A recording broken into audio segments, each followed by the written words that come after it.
All praises to Yahweh, Bahashem, Yahweh Shai, Bahashem, Rakakwadash. Double honors to the apostles and elders of Great Millstone. Shalom, salutations to the hopeful elect that's fighting a good fight of faith and truth, in sincerity and wholeheartedly. Shalom to the Akwath, which is the women believers. Shalom unto you.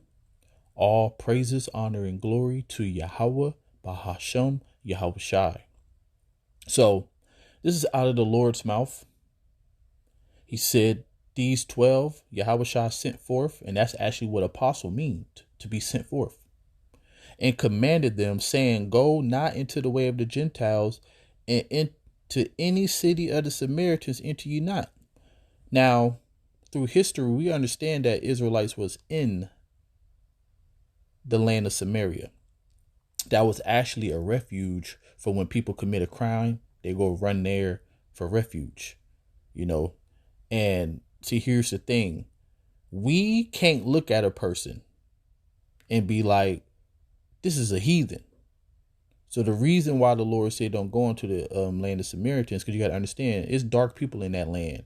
You might be thinking that you converting the Israelite, but you converting the heathen. You don't know people like the Lord. Okay? Scripture says that the Lord know all men. You don't know all men. That's why you got people who can't grasp the concept of so-called looking white people could be Israelites. So that's why we got to preach to all nations, because we look like all nations. But the reason why I'm doing this lesson is because when I listen to the new covenant, I'll be cracking up. I'll be cracking up because it's like you basically a Hebrew Israelite Christian, and you might as well go back to Christianity. Like you're not doing anything significant, and they really think that they are. So I'm gonna make a couple of examples, right? If we are in a new covenant, why do we have to work?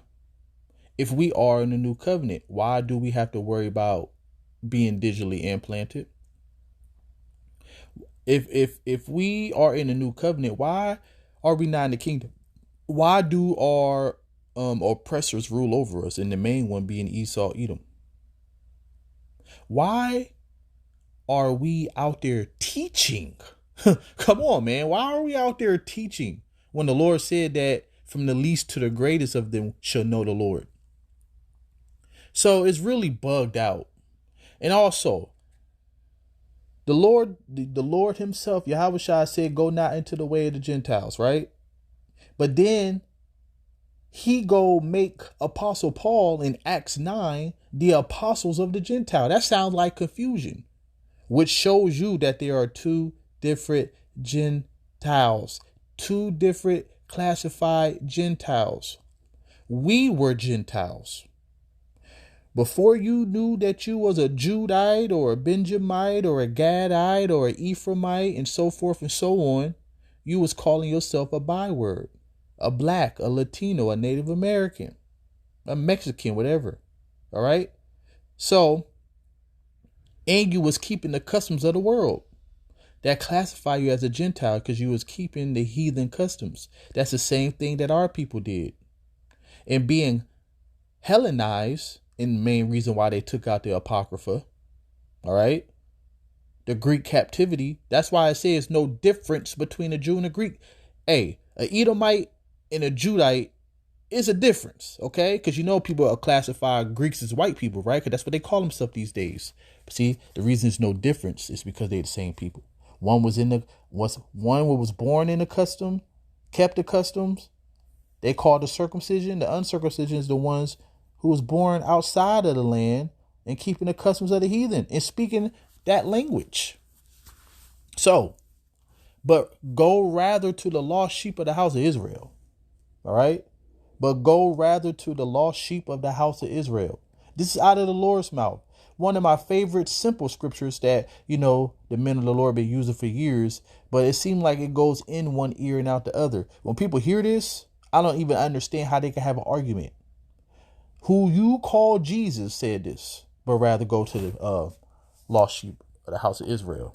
And then he said it again 5 chapters later. But he answered and said, I am not sent, but unto the lost sheep of the house of Israel. Come on, man. Come on now. So yeah, man, like y'all bugged out. Y'all got a demon on y'all, and guess what? I understand it. The scriptures. The Lord made everything double. You got to have the men of the Lord. You got to have false prophets. All you false prophets are is to lead the ones that the Lord don't want, the undesirables. You take all the undesirables who the Lord don't want, who's looking to get their itching ears scratched. You probably have a thing for an Edomite woman, like, man, I don't know, man. You probably got some Edomite box, all right? It's like, this pretty good, you know? God love everybody, you know? I don't know what the hell happened, but the particular ones I'm talking about is Zion, you know, the GMS Boston fallout and his flunkies, who was once teaching the truth. And it was crazy the way that it happened, though. Like, they was literally teaching the truth, like, because the Boston camp go out on Sunday. Like, they was teaching the truth like the Sunday before, and then the next Sunday they just flip. Looked like agent activity to me, to be honest. But anyways, but let's get into some prophecy of the lost sheep. New covenant, my ass. So it says, for thus saith the Lord Yahweh, behold, I, even I, will both search my sheep and seek them out, as a shepherd seeketh out his flock in the day that he is among his sheep. So remember, when Yahweh came on the scene, he came to fulfill that was written of him. Lo, I come in the volume of the book is written of me. Psalms 40:8, also Hebrews 10:8. So when he first came, he gathered his elect from among Israel. He built up his disciples to go teach in his name. And from that point on, Apostle Paul came. He became the apostle to the Gentiles, the uncircumcision. Real simple concept. All right. But now let's continue to read. As a shepherd seeketh out of his flock in the day that he is among his sheep that are scattered. And he never called any nation sheep, but Israelites. So will I seek out my sheep and will deliver them out of all places where they have been scattered in the cloudy and dark day. All right.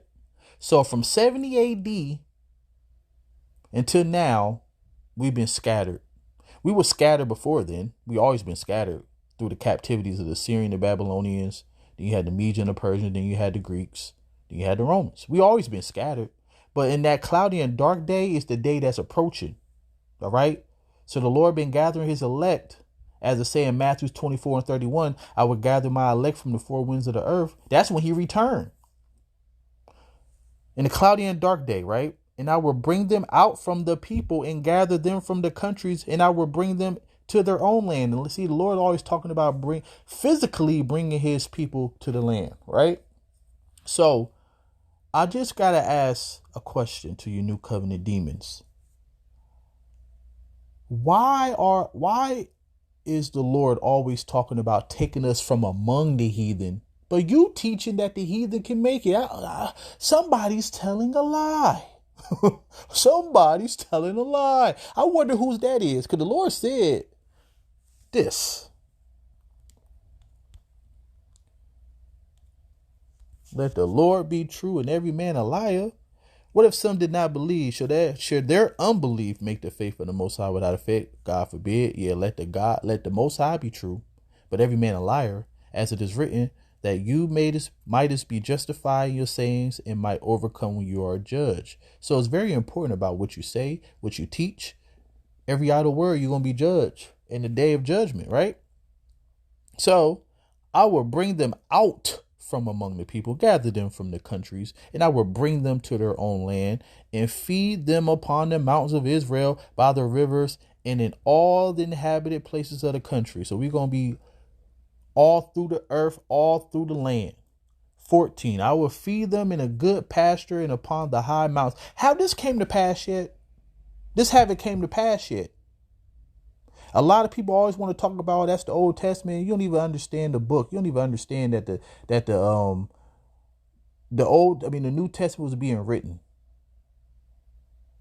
when they was on the scene, and they was quoting from the Old Testament, man. People be acting like the New Testament was a thing. No, the New Testament was being written by Yahweh Shai and the apostles and Apostle Paul. All right. Well, not really Yahweh Shai. They was writing about Yahweh Shai, but that's the point. All right. When Yahushua came on the scene, that's when the New Testament was being written. It wasn't already here. That's why they was quoting the Old Testament. And then going back to the Old Testament prophecies that haven't even came to pass yet. Most of the time we're reading out of the Old Testament because it goes into the destruction. It goes into the deliverance. The ministry is pretty much the New Testament. Okay. Till you get to like the book of, Revelation. And also within the New Testament, damn, I'm losing my train of, like my mind really getting cloudy right now. So that means Satan in the midst, making me, what the hell I was about to say? What the hell? Anyways, the New Testament was being written. This haven't came to pass yet. So it says, and I would seek that way, where I'm at. I will feed them in a good pasture upon the high mountains of Israel, shall their fold be, and there shall lie in a good fold, and in a fat pasture shall they feed upon the mountains of Israel. That's crazy. I really lost my train of thought in the midst of me talking. Wow. Our fight is not against flesh and blood, man. And I had a good point to make. And I will feed my flock and will cause them to lie down, saith the Lord Yahweh. This haven't came to pass yet. And I will seek that which was lost. Did we just got done reading out of Yahweh's mouth? Go rather to the lost sheep of Israel. I am not sent but into the house of the lost sheep of Israel. So it says, and I will seek that which was lost, and I will bring again that which was driven away, and I will bind up that which was broken, and I will strengthen that which was sick. But I will destroy the fat and the strong, and I will feed them with judgment. That's the nations, okay, who got us in captivity right now. So now, the new covenant, right? Let's make a quick point that this point been made ever since these new covenant demons made out. Please answer this. Why are we teaching? Why everybody don't know the Lord? You're trying to tell us that we're going off, which means that you're teaching us that we don't know the Lord. But the new covenant said that we would. Oh, matter of fact, let's get it. Let's just get it. Matter of fact, let me get this real quick. That if you know about Zechariah 8, Micah 4, Isaiah 2, that all goes into the kingdom of heaven. Isaiah 60, Isaiah 61, Isaiah 62, all goes into the kingdom of heaven, right? So this is one of them. This is one of these chapters. So saying, it shall come to pass that as you were a curse among the heathen,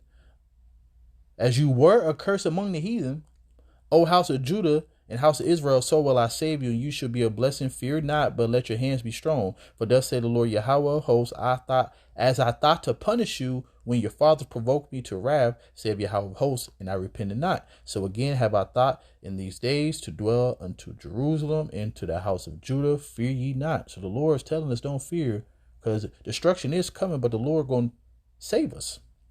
These are the things that ye shall do. Speak ye every man. So this is the point right here. So this is the lead up to the kingdom.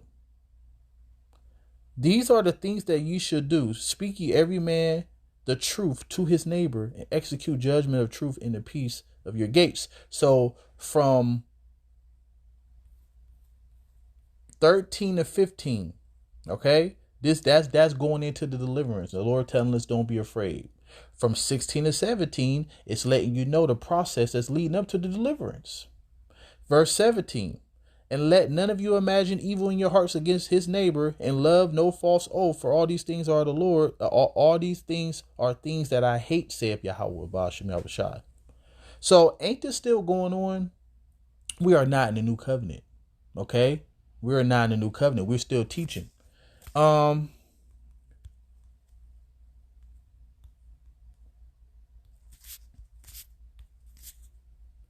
Behold, the days come, saith Yahweh, that I will make a new covenant with the house of Israel and with the house of Judah. Why not everybody? And not according to the covenant that I made with their fathers in the day that I took them by the hand to bring them out of the land of Egypt, which my covenant they break, although I was a husband unto them, saith Yahweh. But this shall be the new covenant that I will make the house of Israel after those days, saith Yahweh. I will put my law into the inward parts. Are you still able to sin? Don't you still have evil thoughts? And if you say that you don't, that means you really ain't a man of the Lord. Because 1 John 1:7-9 talks about if any man talks about that he don't sin, then he's a liar. All right. I will put my law into their inward parts and write in their hearts, and I will be their power, and they should be my people. First of all, the Lord wouldn't even have to do this if you could be perfect. And they shall teach no more. We still teach. We on the highways and byways talking about repent. And they shall teach no more every man his neighbor, every man his brother, saying, know the Lord, for they shall all know me, from the least of them to the greatest of them, saith Yahweh, for I will forgive their iniquity and I will remember their sin no more. Lord, first of all, Yahweh said we have to endure to the end. We are called, we are not chosen yet. So where's this new covenant at? I just want to know why I still go through things in the new covenant. Why my knee hurt. Okay? I'm supposed to have a new body. I'm supposed to be changed in the twinkle of an eye. So I'm going to end it on this. Man, I'm just going to end it on this because I got so many scriptures. For this is the covenant that I will make with the house of Israel. So within the new covenant too, remember the heathen can make it. They basically saying God love everybody. The demon Zion said that keeping the laws to the best of your business, to the best of your ability is asinine. So yeah, he's fully golfed with Satan. For this is the covenant that I will make with the house of Israel after those days, saith the Lord. I will put my laws into their mind and write them in their hearts. So just to show you that this is the same thing that was quoted in Jeremiah 31. This is the New Testament. And I will be to them a power, and they shall be to me a people. So before I end this video, right, when you go to 1 Corinthians 15, it talks about us being changed in the twinkle of an eye, talking about this corruption, putting off, basically corruption, putting off incorruption. Wait, hold on. Damn. The Lord want me to get it. The Lord want me to get it. So I'm just going to read through it and end the video because this don't need no breaking down. But this is what you call the new covenant, real. As we have borne the image of the earthly, we should also bear the image of the heavenly. Woo! Now this I say, brethren, that flesh and blood cannot, the flesh that we are in right now. All right. Flesh and blood cannot enter into the kingdom of heaven. Neither do corruption inherit corruption. Incorruption, I mean. Behold, I will show you a mystery. We should all not sleep, but we should all be changed. Some of us is going to stay alive all the way through. Some of us going to be a martyr. And Yahweh Bashim Yahushai. In the moment, in the twinkling of an eye, at the last trump, for the trumpet shall sound, and the dead shall be raised incorruptible, and we shall all be changed. Whew, that's new covenant right there. For this corruptible must put on incorruption, and this mortal must put on immortality. That's new covenant right there. We can still die, okay? So when this corruptible shall have put on incorruption, and this mortal shall have put on immortality, then shall be brought to pass the saying that is written, death is swallowed up in victory. So yeah, you new covenant demons, and now I remember the point that I was going to make about the New Testament. So yeah, so even within, because that's basically the ministry being taught, the New Testament, the apostles being sent out, the new covenant being teached that's going to come. But within, the New Testament, you'll still get some destruction here and there. You got 2 Peter 3, you got James 5, you got 2 Thessalonians 1. So you even got destruction scriptures within there. But the point that I was making is that the New Testament was about the ministry being taught about Yahushua. The track to the new covenant by enduring to the end, teaching the word, being diligent. So that you could walk with the Lord in regeneration, as I say in Matthew 19:29. So all praises to Yahweh Bashim Yahushai. So new covenant right now, debunked. Shalom.